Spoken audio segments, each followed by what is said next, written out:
All right, we're back with Lauren Henss. We're talking marketing. We're talking all things trending around marketing. I want to go into like perfect world. What would we do as marketing leads for a brokerage if we could start from scratch and create something from the ground up? Mm-hmm. All right. A lot of times you're thrown into a situation and you got to make the most with the army you have. Yep. Let's say we just created it from scratch. Okay.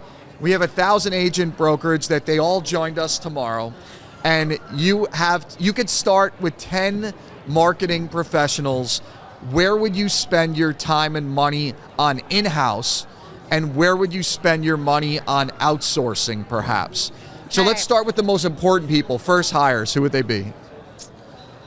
I'm having a creative director is very important to me. Okay, so you have someone that's going to oversee the creative. I would respond by agreeing with you. I think that you need, if you're going to concentrate on like the global approach to where, when, where, they got to concentrate on what it looks like. 100%. All right, so you have that's your first hire. That's your number one draft pick. That is my number one draft pick, out of the marketing draft, when I'm 2026 marketing draft. I need a good creative director who understands not just real estate, but understands advertising.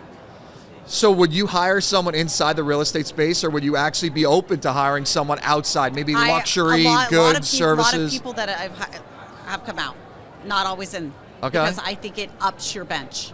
Okay. All right, so you have first pick, that is my creative first pick. director, and you would be more than welcome to bring someone outside of real estate in. All right. What's your number two pick? We could also do snake draft, where I choose the number two pick. I think and then the next round you have to choose. I think you choose it. Like, what's the number two? Let's go ahead. All right. I think you're going to have to choose someone that's your front face when you're not available. I think you have to choose like an ops person as your first person. Yep. So I would do like a head of ops, where they're in the people that you hire that are front facing the agent. I think they oversee those people. We have that. Any releases that you have, they'll work alongside you. So you'll need someone on like the design side and the ops side to start off.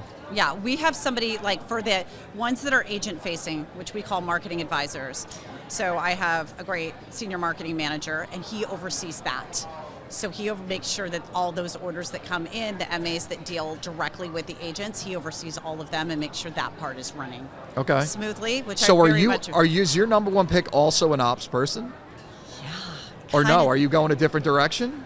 No, I'm not. I'm going number two on that. Okay. I'm going number two on that. All right, snake draft is back to you. Where are you going? You're going third. The third round. I'm going. Are we also saying whether or not we're outsourcing this, right? Or well, is this I think on that the team? after a couple rounds, we're going to say, all right, let's stop. We'll stop at fifth round, all right? And then we're going to say, well, you didn't pick this. Why? Because I'm going to pick PR, but I outsource PR. So you would outsource PR. That's interesting. I do right now. So you have no one on staff doing PR? No. Okay. But I have a great agency, and we collaborate. Are they available heavily. to you at any moment? Yep. Are they hands-on with agents? No. Okay, so are you managing that? Yes. So it's like a marketing function to do that? Yes. Okay. Yeah. So you've completely integrated your marketing and PR together as one? Yeah. Okay. All right, so you've outsourced that. Since you gave an outsource, I'll give an outsource. Yeah. I probably will outsource my website. I would probably have a third party build out my back end. Like I would need that, because I don't believe that an internal team could stay up to date with that type of movement that exists inside that world.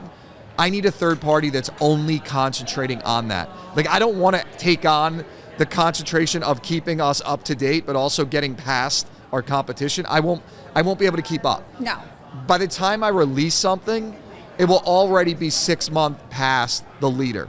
Oh, 100%. So because I'm probably trying to keep up with them. So I'd rather outsource that. So I would keep in-house PR for one person to manage the people and keep them held accountable. That is my outsourced PR team. Yeah. So like I would hire one, but that would be like a late round pick. I would probably like a 6th, 7th round pick on PR, because I do believe that I need more stronger positions than that in my first 5 or 6 rounds. Yeah. So you outsourced PR, I outsourced website build out, back end. You were third round, or did you not? You didn't do third round. I haven't done so third you're round. Up. You're up now. So mine's a combo that we just hired for, but mine is demand gen / life cycle marketing manager. That is my third. That sounds interesting. Yes. What is that? Like, you just make that up? Like, No, I did not just make that. It actually is a role. you made that up like 5 seconds. No, I swear I did not. No, what it is so demand gen for the funnel, for recruiting. Okay. Making sure that all these customized journeys and content, and they're in charge of holding that pipeline, making sure that we're communicating in the right way and meeting those agents that I want to attract, because we had this. I want to attract the few, repel the many, right? Okay. So those personas that I want to attract, they do that funnel with me from that. And then it's also, life cycle, making sure that we are nurturing these people throughout it. You can't just do it, especially these ones. Like, I'm not talking about new agents. I'm talking about these dedicated ownership. Yeah. And I'm also talking about luxury. But so does this person do like a lot of lead trafficking? Like, are they trafficking the leads to the right place? So basically what happens is we have leads come through different things. Yeah. So we have them come from webinars. They'll come and they'll watch this. They will come from events, luxury events, right? So it's basically all these, obviously all of this goes through different landing pages, different channels that we've all built, and they're basically putting them in these separate pipeline journeys of text, email, all of this kind of stuff, articles, content marketing. Okay. And then that's why our recruitment percentage is so high. I like that. And that was not on my bingo card. But what I would say is mine, I think my next pick is that I think that content is queen, obviously, to conversion. Yeah. But and conversation. But I think that content is something that you need to heavily invest in as a brokerage. I think that 100%. Earned media through means that will organically go out to the public. Yep. Just allows you to stretch your budget beyond. 100%. So if you're building out with a small budget, you got to have a strategy for agent-focused content, corporate branding-based content. Maybe bring in some outsourced individuals, like bring in outsourced blog content. Yep. Maybe bring in an outsourced film team.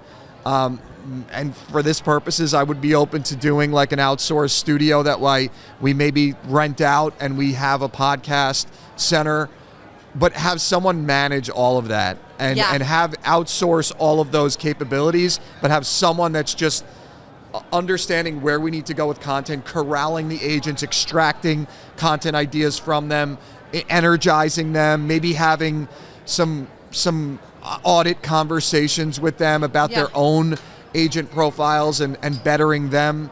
I think that would be my third round pick, because I think that in today's day and age, I think that if you don't reach audiences where they're most engaged, you're dead in the water. Like 100%. Think about how many ads have really been in front of you in the last 24 hours. 10,000. And how many did you remember of all of them? And 2. Yeah, so and think about also this is that when you're scrolling through your feed, you probably remember 10 times more of what's in that than what ads you were served in various different means. So I think that I feel more comfortable in engaging with content. I feel more trusting in that content than a real hard sell ad. 100%, and you're building trust.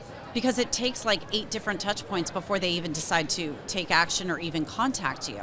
So content, we invest heavily in content, whether that be blogs, articles, earned media. I mean, we do a lot of that. And it's also using, like you said, we utilize our agents as our, influencers, right? In terms of what that is. And creating, next is really doing the user-generated content for our agents. We're going to double down on that, but we're going to make it easy, right? So we can get all those stories, exactly what we talked about earlier. Yeah. So that way they feel empowered to do it. They don't feel like it's a chore.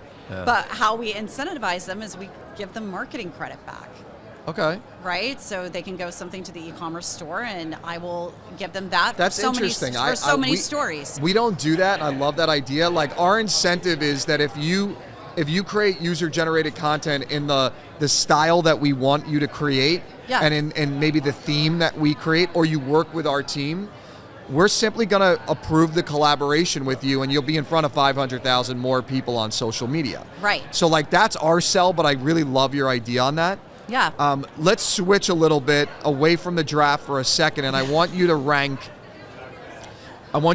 these 3 products in importance inside of your tech stack. Okay. All right. So you have let's say a design studio. I know that there's Canva, there's Maxa out there. That's number 1. Number 2 is let's throw a CRM in there. Okay. Okay. That's number 2, and number 3, let's talk like an email marketing platform that really just manages and fuels anything that you're putting out one to many. Okay. What is most important? What is least important? 1 to 3 in each of those. Tell us why. Well, if you don't have a CRM and you don't have a place for your contacts to outreach to, and you don't have that is your entire business model. So that's your brain. I'm going to go with that first. Okay, so CRM is most important. Yes. Where's your adoption on a CRM right now within your Around brokerage? 70%. 70%. And do you know the industry standard on adoption for a CRM? Isn't it like 20? It's like 16%. Yeah, ours is. So you're at 70. Yeah. We're at about 45. We haven't reached majority yet. Yeah. How the hell do you get to 70? Is it more like you can't do business if you don't do it? Like, your leads get funneled through there? Yeah. Like, so it's you're simply not doing business without it. It's FUB. If you don't use it, what are you going to use? Is it built into the back end of your website and it's all intertwined? It's basically, in terms of single sign-on. So everything goes through single sign-on to easily get to it. I would assume you have a third party that you work with? Yeah. Do you mind sharing who you're working with right now? With Follow Up Boss. Okay, Follow Up Boss. Yeah, we're using Follow Up Boss. So a lot of agents have come to our brokerage that use it. Yeah. A lot of them actually come from competing companies that have their own CRM, and they were using Follow Up Boss. Our horses close. We get behind close. Yeah. But I've heard great things about Follow Up Boss. But I believe that a CRM is the organization, and especially this is where AI sort of works. If you have a CRM that actually has AI, it is suggesting to you the people to reach out to, even what to say to them, but you shouldn't take that verbatim. You should use the words in your own words, but even when to say it. I think that's an incredible virtual assistant that you could have in your back pocket. So I think CRM, I would agree with you, by far most important. Before I get to second and third, we're going to take a quick break. When we come back, we're going to hear second and third. We'll get final thoughts. Love it. Sounds good. What do you really need to know about buying or selling a home? First, it's serious business, and it's complicated.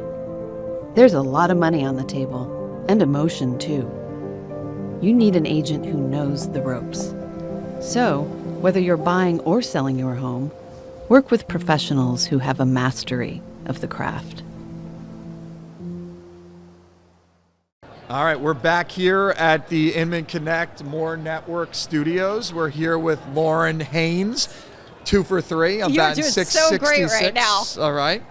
Let's get back a little bit into the top 3. You already said CRM's your number 1. Yep. I'm going to bet that you're probably going to say your email marketing is number 2, because I genuinely feel, just by how you approach things, is that probably your design studio is least valuable. Am I agreeing with that, or no? I wouldn't say least valuable, you know what I'm saying? But we had to, design studio was different at the time. And why I say that is we have Maxa, we have a very high adoption rate there too.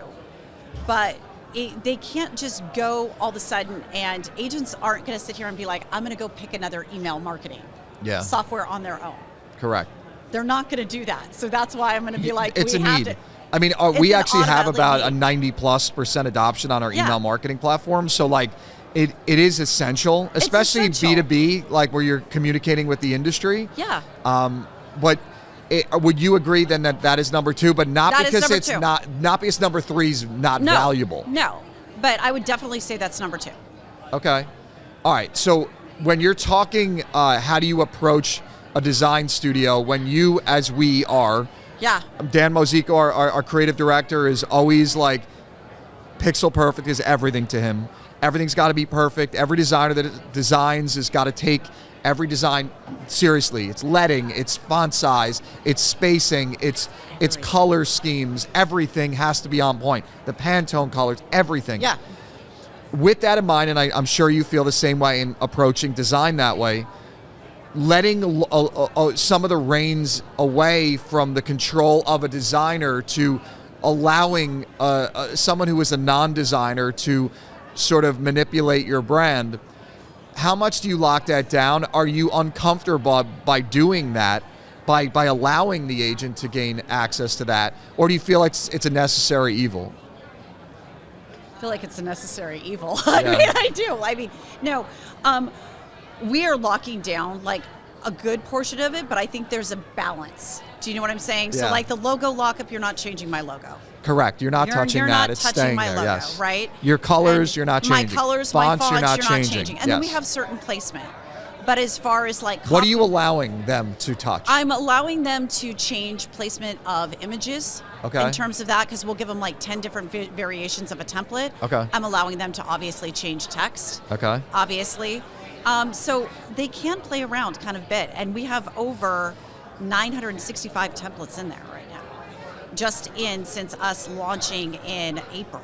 What's your thought on how AI implements into a design studio? Would you allow and be comfortable with an agent using it for, creation of text? Yeah, so we have it enabled right now. So you're a fan of that? Yeah, I am. Are you a fan of image enhancement or image manipulation, or almost like a stock library of artificially created images through AI? Selectively. Because I don't want it to. But how do you do selectively? Like Are you pre-choosing them and then putting them in a library? They don't get to create on their own. We're pre-choosing them. So it's controlled. Yeah. Okay. Because I don't want to sit here and they pick an AI stock photo of like this gorgeous $10 million living room, for example, and they're like, hey, I'm going to put this into my listing, and I'm like, the listing's $400,000. I don't want it to be non-factual. Yes. They'll be like, it's beautiful. I'm like, it's not accurate. I agree. So, all right, we've gone through the top three. Yeah. I want to go into a little bit of a topic that I think is somewhat controversial. I think it's in the reality TV's place in our industry. Now, you are out in LA. You have many shows on Bravo, Netflix, all of them. I'm immersed. So you have too many of them. You probably have way too many in your neck of the woods. I We do. have enough as well in ours. Yeah. Out in New York City. Do you think that reality TV helps, hurts, or does both to our industry? I think it does both. Tell me how it hurts. Start there. I think it discredits agents as looking like they're a true advisor. I think it takes away from that. I don't think it shows it properly. I think it makes the real estate profession look way easier than what it really is. It doesn't show. Do you think it devalues the 6% commission? 100%. Yeah. I do.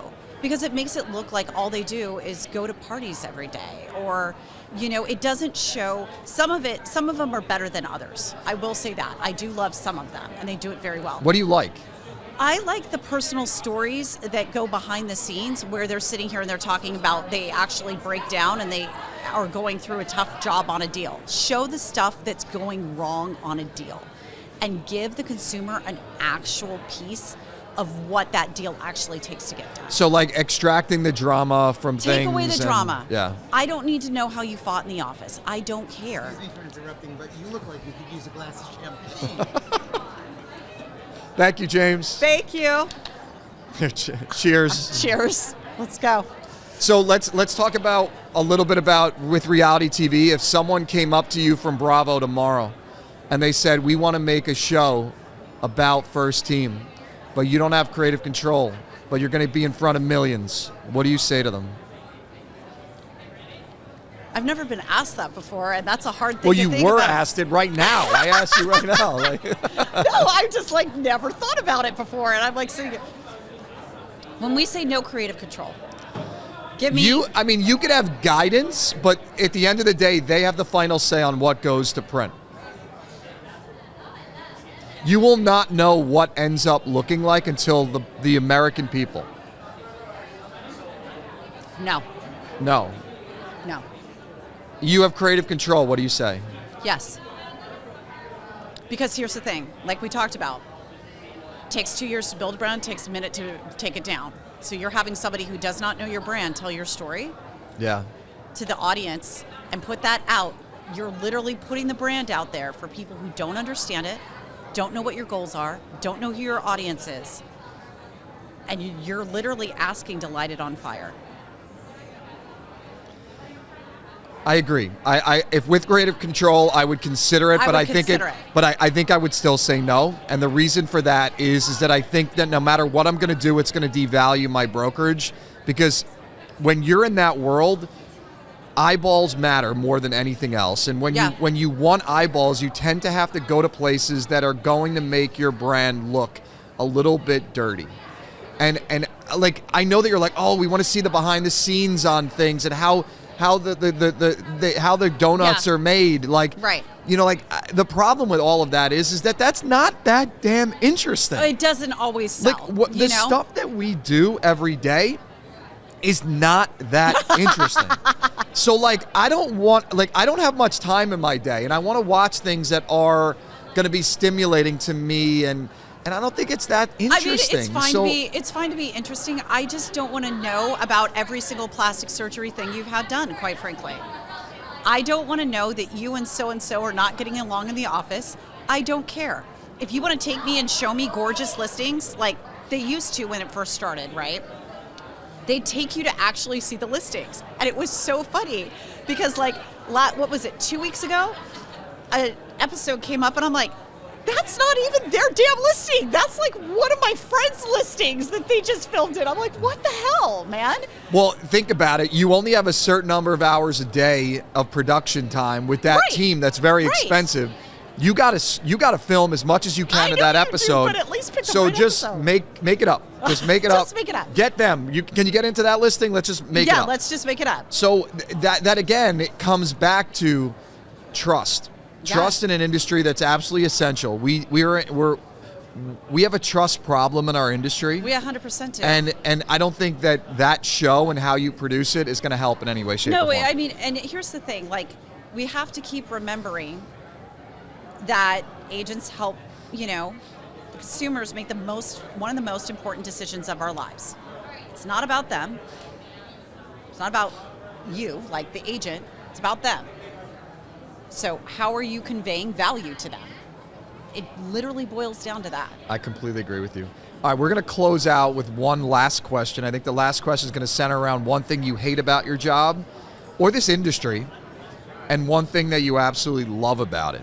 Mm-hmm. So it's something that you cannot stand, and something that makes you wake up every day and love your job. Okay. So I think the thing that I love most about like being in real estate, being in my job, is more not about real estate, but about where in real estate.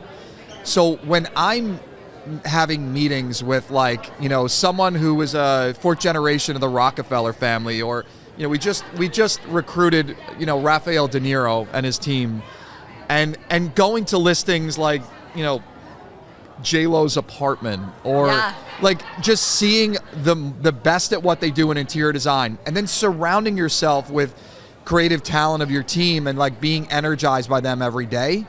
Like that to me is what makes me wake up every morning and love my job, is the places, the stories, the people around me that are telling them.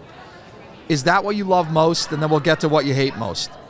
I love like you. I love the creative storytelling. That is a big one for me. I love the ability to build. I love that our industry is constantly changing, and I get to build and lead digital transformations, and I get to work on both sides. Yeah. I work on the side of the agent. I work on the side of the consumer, and very rarely do you get to do both. You never get to do both. And that's unique in this industry. Huh? That's very unique. It's very unique. And the other thing is like, you and I don't have time like a luxury brand campaign to have it go like a year, right? Correct. Real estate's changing so fast that we're like, let's run everything MVP and just get it done and see if it sticks. Yeah. So I love that. I think this is such an industry of what I love, of amazing people who have more grit and as combined with just good because they've been through it, they've had to build. They've gone through the low times, they've gone through the hard times. But I've never seen a greater sense of community in any industry that I've worked in. Yeah, because I think when you're in an industry, you're only good as your next deal. You're always looking for someone to help you through that. Yeah. Like, and you're looking for that community. You're looking for that army that joins you in that effort to get your next business. Yeah. And I think that there is a genuine, authentic connection that you have with agents when they know that you have their back. Yeah. So I love that part. What do I not like? Last question, though, is What do you dislike most about either your job or this industry? I think this industry is still behind. We've come a long way, but marketing needs to be seen as a growth driver. A growth driver. Marketing is a growth driver. Okay. We propel expansion. Yep. We propel revenue. It needs to be seen as a growth driver. It's not just Canva templates. That's not what marketing is. Design is a part of marketing, but marketing is a true, like, we are creating those experiences that move the needle and grow the company. I love that, and I agree with you completely. The thing I hate most right now that's going on is from a brand standpoint, this consolidation is eliminating these stories of generations, these stories of just like hustle that, a company starts from 3 people and becomes 2,000, 5,000. 90% of them have been gobbled up. And there's no story anymore. There's a story of, one brand at the top that's got 300,000 agents, or one brand at the top that's growing rapidly that has 100,000 agents. Like, that's not a story. Like, real estate is local. Real estate is a story of your community, not a story of every community. Right. So we're becoming something that's so white labeled and so generic. We're like that, like, store-bought brand when you go to the supermarket. Yep. The most generic one that has boring, no identity. Nothing has a story anymore other than the homes. The brands don't have a story anymore. Yeah. And that's what I hate most about this, is that I'm a brand builder. Yeah. I have a 154-year-old brand that's been around longer than the Brooklyn Bridge in Central Park. It's got 8 generations of empowerment to bring this company that's built in the bedrock of this city to something what it's become today. Yeah. That's true. That's authentic. That's real estate. That's local. That doesn't exist anymore. Our top 5 competitors are exactly all big box, anything and everything, been in every market, has the same story. And that was so unique about when I met you and I saw that you were absolutely a mirror image of us just on the West Coast. And it was great to see that. Thank you. I think you bring in a very part of where, and you talked about this in storytelling. Yeah. And the brands, because we've both been around for a while, and we're known, right? We're definitely known. But I think we have the best of both worlds, because legacy brands are often known, but the modern brands are relatable and trusted. Correct. And we have both. Well, we have the reach in the markets that we serve. Yeah. We have local real estate knowledge of those communities. We can rely on our networks of global affiliation.